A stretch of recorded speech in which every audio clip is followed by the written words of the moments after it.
बच्चों, आप सबका स्वागत है। नमस्ते।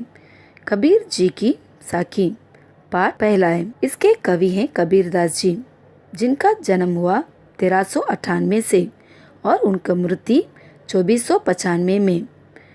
इनका जन्म का स्थान रहा काशी, जो कि एक प्रसिद्ध तीर्थ स्थल है। कबीर जी ज्ञान मार्ग साखी के बहुत प्रसिद्ध कवि माने जाते हैं। एक बात जानना योग्य है, ये कभी भी विद्यालय नहीं गए और उन्होंने किसी तरह की शिक्षा प्राप्त ना की।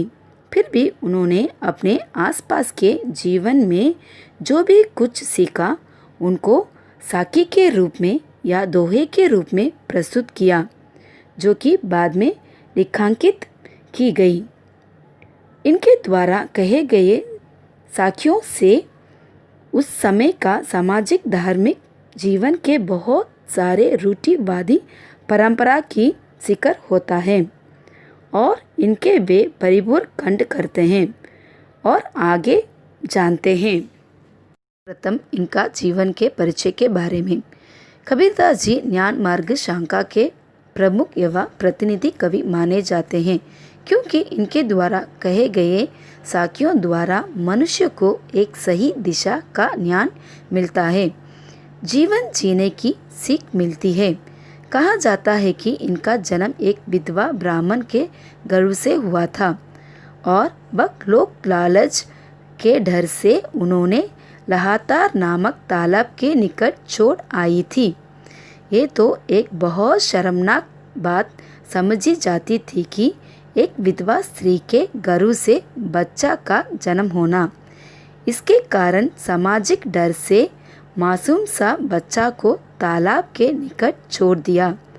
और आओ आगे जानेंगे। वहाँ से ले जाकर नीमा और नीरू जूला दंपति ने इनका पालन पोषण किया। नीमा और नीरू नामक जो दंपति थे, वे कपड़े बुनने का काम करते थे और वे मुसलमान धर्म से संबंध रखते थे। इस प्रकार हिंदू मुसलमान दोनों के संस्कार इनके जीवन में विद्यमान है। कबीर अनपढ़ थे, उन्होंने किसी तरह की शिक्षा प्राप्त नहीं की, उनको उसका मौका भी नहीं मिला। वे किसी तरह की शिक्षा प्राप्त नहीं की। परिवार के बारे में स्थिति स्पष्ट नहीं है। कोई भी नहीं जानता था कि इनकी परिवार कहाँ से संबंध रखता था और उनकी असली माता पिता कौन थे। कहा जाता था कि इनकी पत्नी का नाम लोही था, जिससे कमाल और कमाली दो नाम के संतानें हुए। रामानंद इनके गुरु थे। कबीर जी की मृत्यु 2495 से महानगर में हुई। महानगर एक तीर्थ स्थान है। यहाँ पर माना जाता है कि अगर किसी की मृत्यु होता है तो वे सीधा स्वर्ग जाते हैं, यानी उन्हें स्वर्ग की प्राप्ति होती है। इनके काव्यों की साहित्य की विशेषता क्या है, आइए जानते हैं। कबीर के काव्य का विशेष कृतियों सामाजिक एवं धार्मिक बुराइयों का खंडन करना था। इनका जितना भी दोहे या साखियों हम पढ़ते तो उनमें मुख्यत्व है कि उस समय का सामाजिक कृतियाँ सामाजिक धार्मिक बुराइयों का जिक्र होता है। इसके वे भरपूरन खंडन करते थे, अर्थात विरोध करते थे। उन्होंने समाज में फैले हुए ढोंग, आडंबर, जात पात के भेदभाव पर कड़े प्रहार किए हैं। वे किसी भी तरह की ढोंग आडंबर का समर्थन नहीं करते और जाति पाति में तो बिल्कुल विश्वास नहीं रखते। आगे उन्होंने कहा भी है, जाति पाति पूछे ना कोई, हरे को बजे सो हरे को होई। इन सुंदर पंक्तियों का अर्थ है, ईश्वर किसी की जाति पाति को नहीं पूछते। वे जाति पाति का किसी भी तरह की भेदभाव नहीं करते उसके नज़र में सब एक समान है, सभी उनकी संतान है। जो व्यक्ति ईश्वर को सच्चे मन से याद करता है, उसकी आराधना करता है, ईश्वर उसी की हो जाते हैं, ईश्वर की प्राप्तियों से हो जाती हैं। कबीर जी ने ईश्वर की प्राप्ति के लिए गुरु की होने का आवश्यक पर बल देते हैं। उनका मानना है कि ईश्वर की प्राप्ति के लिए ईश्वर श्रेष्ठ गुरु का होना बहुत जरूरी है।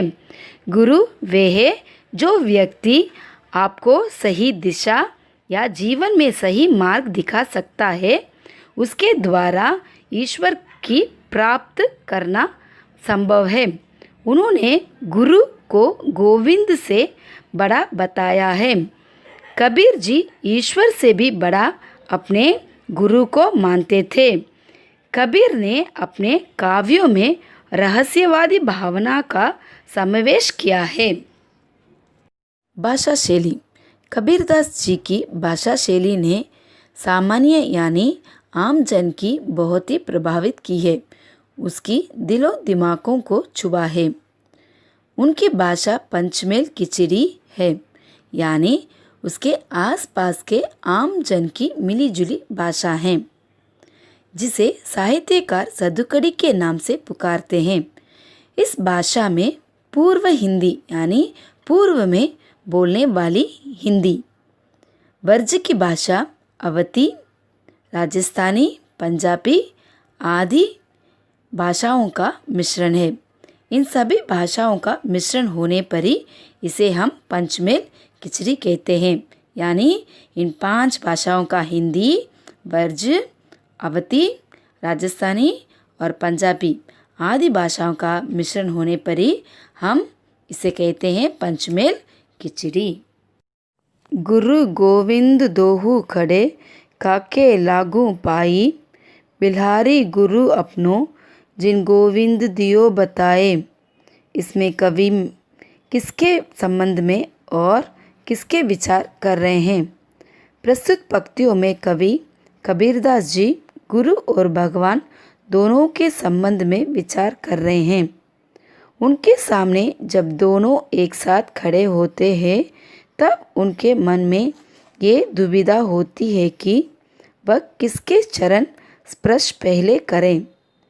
वह शीघ्र ही निर्णय लेते हैं और पहले गुरु के शरण में श्रद्धा और भक्तियों से स्वयं को निछावा करने का निश्चय करते हैं, क्योंकि गुरु ने ही उन्हें ईश्वर तक पहुंचने का मार्ग बताया है। कबीर जी ने अपने गुरु को ईश्वर से भी श्रेष्ठ मानते थे। अर्थ, शिष्य के लिए गुरु का महत्व और स्थान ईश्वर से भी अधिक ऊंचा है। जब मैं था तब हरि नहीं, अब हरि है मैं नाही। प्रेम गली अदित साकरी तामे तो ना समाही।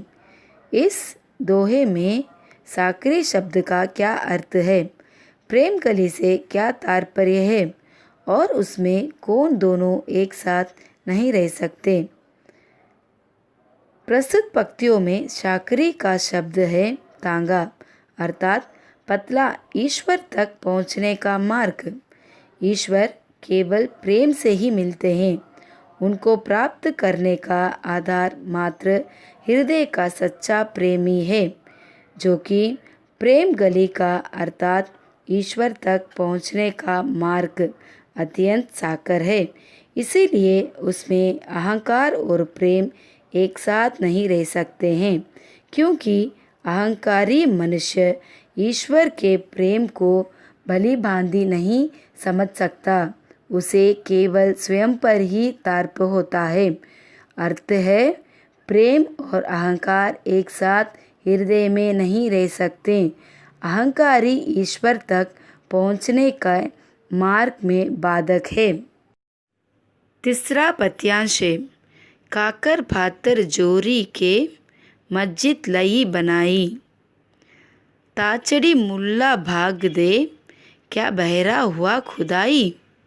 कवि ने इस पंक्तियों में किस पर व्यंग किया है? कबीरदास जी ने मुस्लिम संप्रदाय में खुदा को स्मरण करने के ढंग पर कराया व्यंग किया है, अर्थात जिस प्रकार मुस्लिम लोग अनजान पढ़ते समय तेज आवाज़ में खुदा को पुकारते या याद करते हैं, वह मात्र एक प्रचलित धार्मिक कृत्य है, क्योंकि खुदा तो मन की आवाज़ ही सुन लेते हैं। इसके लिए इतने ज़ोर ज़ोर से चिल्लाना आवश्यक नहीं। चौथा पत्याश है। पहान पूजे हरि मिले तो मैं पूंजू पहाड़, तादे या चाकी भली पीस खाए संसार। तादे या चाकी भली पंक्तियों द्वारा कबीरदास जी का मंतव्य बताते हुए उनके समाज सुधारिक रूप को स्पष्ट कीजिए। इसमें कबीरदास जी का मंतव्य है कि यदि पत्थर की पूजा करनी है तो ईश्वर की पत्थर की मूर्ति की पूजा करने से कहीं अच्छा है कि पत्थर से बनी हुई चक्की की पूजा की जाए, जिससे संपूर्ण मनुष्य जाति के पेट की भूख शांत होती है तथा जीवन मिलता है।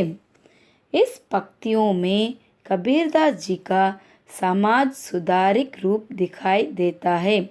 कबीरदास जी ने समाज में प्रचलित रूढ़ियों, धार्मिक कृत्यों, मूर्ति पूजा और कर्मकांड आदि पर कठोरकांत किया है और समाज को ईश्वर की अंध साधना का संदेशा देते हैं। दूसरा पद्यांश है। सात समंद की मासी करो, लेखनी सब बन रहा है। सब धरती कागज करो, हरि गुण लिखा ना जाए। कबीरदास जी ने भगवान के गुणों का बखान करने के लिए किन किन वस्तुओं की कल्पना की है, वह इस कार्य के लिए पर्याप्त क्यों नहीं है। सात समुद्र की जलों को शाही के रूप में जंगल के सभी पेड़ों को कलम बनाकर इस धरती को कागज के रूप में मानकर उस पर ईश्वर के गुणों को लिखने का प्रयत्न करने के लिए कल्पना की है, किंतु ये सभी वस्तुएं मिलकर भी ईश्वर के अनंत गुणों का प्रगान करने में असक्षम है, क्योंकि भगवान की महिमा अनंत और अपरांत पर है, उन्हें शब्दों में नहीं लिखा जा सकता। यही है कबीरदास की सीख और सीखों की अर्थ। धन्यवाद।